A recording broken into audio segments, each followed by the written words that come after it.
Dan di balik istri yang sukses pasti ada suami yang stres. Seorang janda, maaf ya, ditinggal mati suami jadi janda, punya anak kecil-kecil 4, sama laki-laki ditinggal istri jadi duda, punya anak-anak kecil 4. Kira-kira anak-anaknya lebih tertib, lebih rapi, anaknya duda apa anaknya janda? Ini anaknya rondo ya tertib, sekolahnya rajin, ngajine pinter, awake bersih, pakaiannya rapi, ambune wangi. Soalnya gue pinter ngeramut. Anaknya duda orang rupa-rupa anak, tenik lebus dan bauris. Adus yang akan orang kodanan ya adus.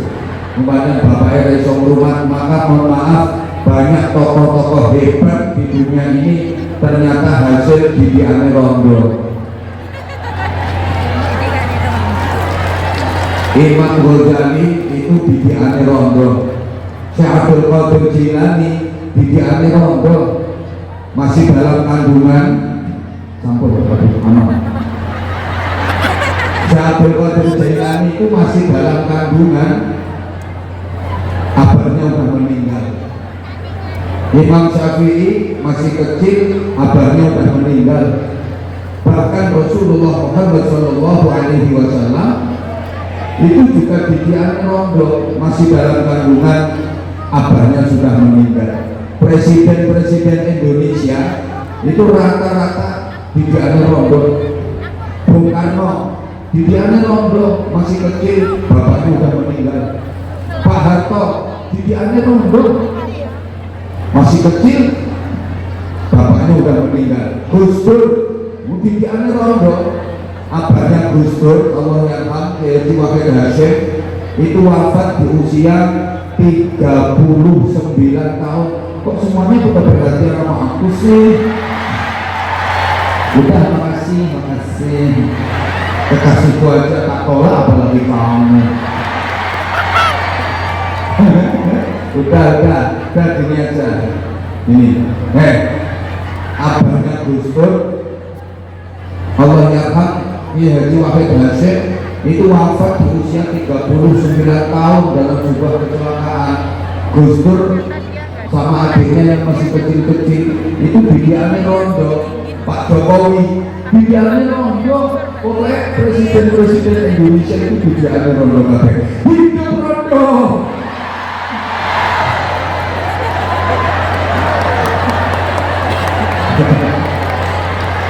Mas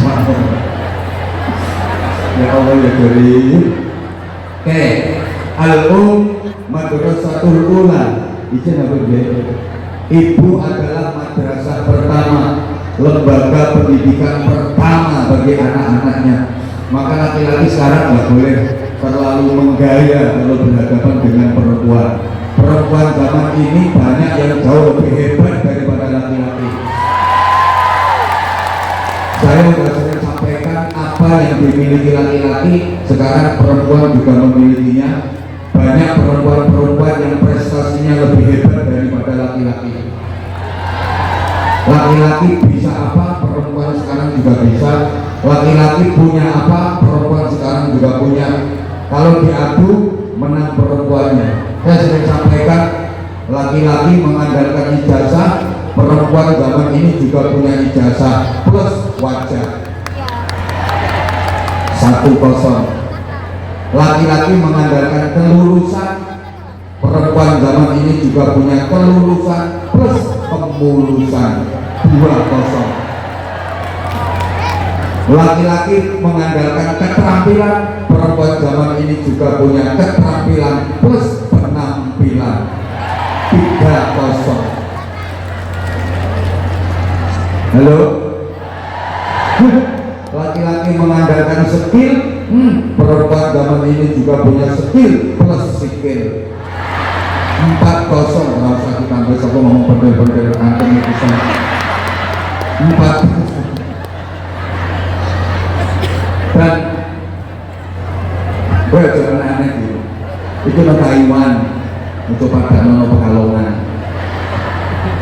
Oke, perempuan itu mampu menjadi 3 figur secara terpadu yang bisa mengantarkan anak-anaknya jadi hebat. Jadi perempuan itu bisa jadi ibu kandung, ibu susu, sekaligus ibu guru. Perempuan bisa menjadi ibu kandung yang ikhlas, ibu susu yang tuntas, ibu guru yang cerdas, mengantarkan dan mendidik anaknya di usia emas sehingga berprestasi dan berkualitas.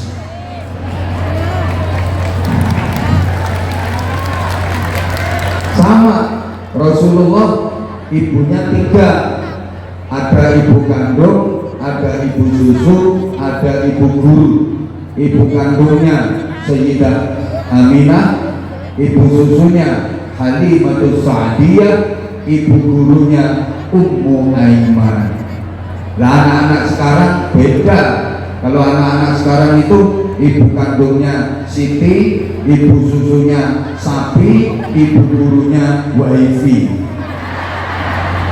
Coba, kalau Rasulullah kan ibu kandungnya Sayyidah Aminah, ibu susunya Halimatus Sa'diyah, ibu gurunya Ummu Aiman, yang ngomong sekaligus didik Nabi mulai kecil. Maka 3 ibu bisa diperankan seorang perempuan secara terpadu, mampu menjadi ibu kandung, ibu susu, sekaligus ibu guru. Ibu kandung yang ikhlas, ibu susu yang tuntas, ibu guru yang cerdas, mendidik anak di usia emas sehingga anak hebat dan berkualitas. Tepuk tangan sekali lagi. Oke, itu aja. Islam mengangkat derajat wanita setinggi-tingginya. Al-jannatu tahta aqdamil ummahat. Surga itu di bawah telapak kaki. Kurang pas. Surga itu di bawah telapak kaki. Kurang pas. Ibu-ibu, karena ini jamak ummahat. Rasulullah bersabdanya bukan tahta qadamil ummi, di bawah telapak kaki ibu, tidak, tapi tahta aqdamil ummahat, di bawah telapak kaki ibu-ibu. Ini jamak, jamak itu artinya banyak. Jadi ibu itu harus banyak. Nah, kalau cuma 1 ibu nggak ada surganya. Aku guyu soalnya paham.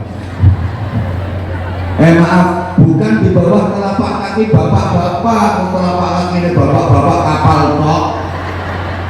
Iya, kalau pengen tahu laki-laki itu mulia apa hina, dilihat bagaimana dia memperlakukan wanita.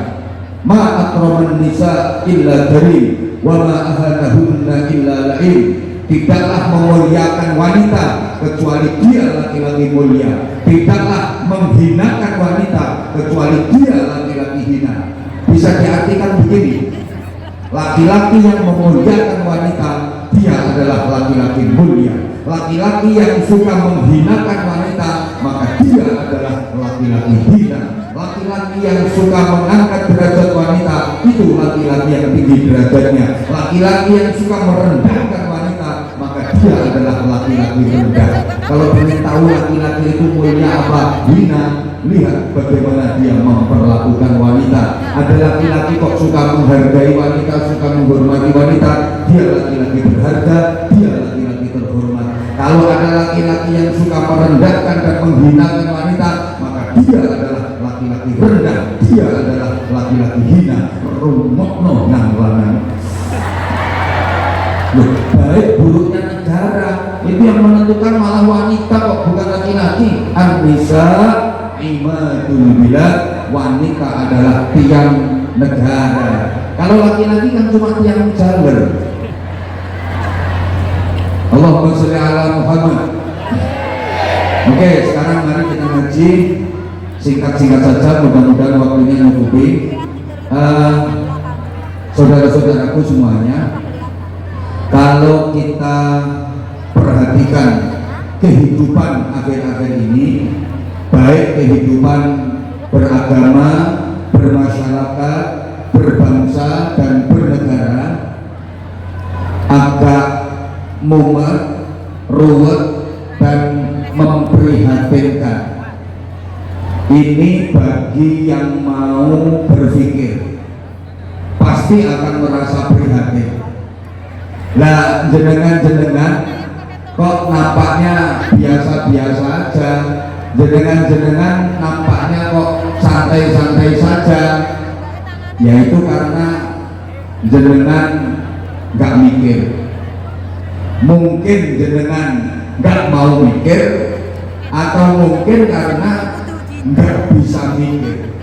Kayaknya yang kedua ini, bukan karena nggak mau mikir, tapi nggak bisa mikir. Soalnya sampean ini ganteng, ayu, tapi nggak boleh mikir. Sekarang nggak boleh bilang kayak gitu, viral. Padahal biasanya aku biasa, goblok nong salah pangan biasa. Cangkemku kebian menunggu aman. Terus tak goblok nong aku maklum siji. Wong salah pangan lo biasa tak goblok. Aman. Depan dari hapus semua. Dan mana kita ambil itu? Lambe itu kebian lurus ini. Tapi kan ini lambe rezeki.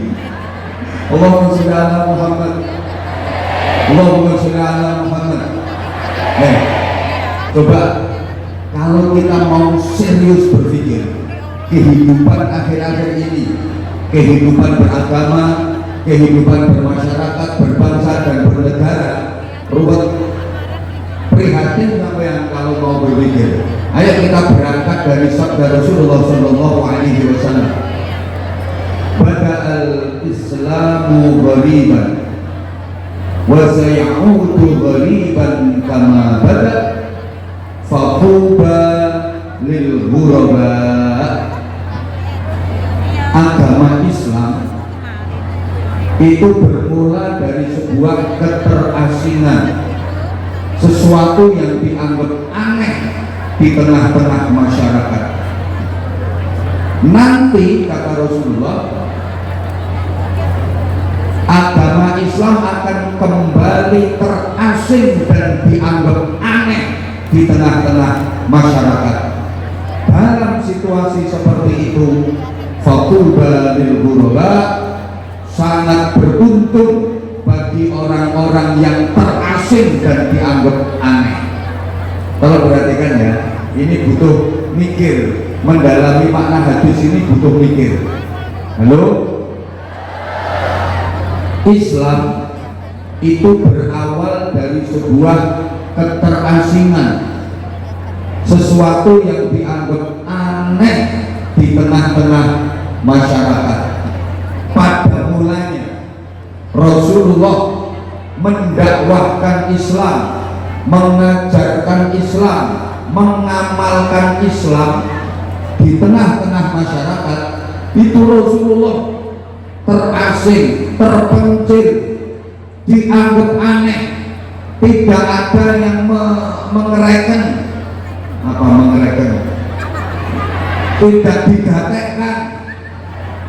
Temannya Rasulullah cuma sedikit. Yang menemani Rasulullah waktu itu hanya istri tercinta Sayyidah Khadijah, kemudian sahabat karib beliau Sayyidina Abu Bakar Siddiq, kemudian saudara sepupu yang kemudian menjadi menantu beliau Sayyidina Ali bin Abi Thalib karramallahu wajhah.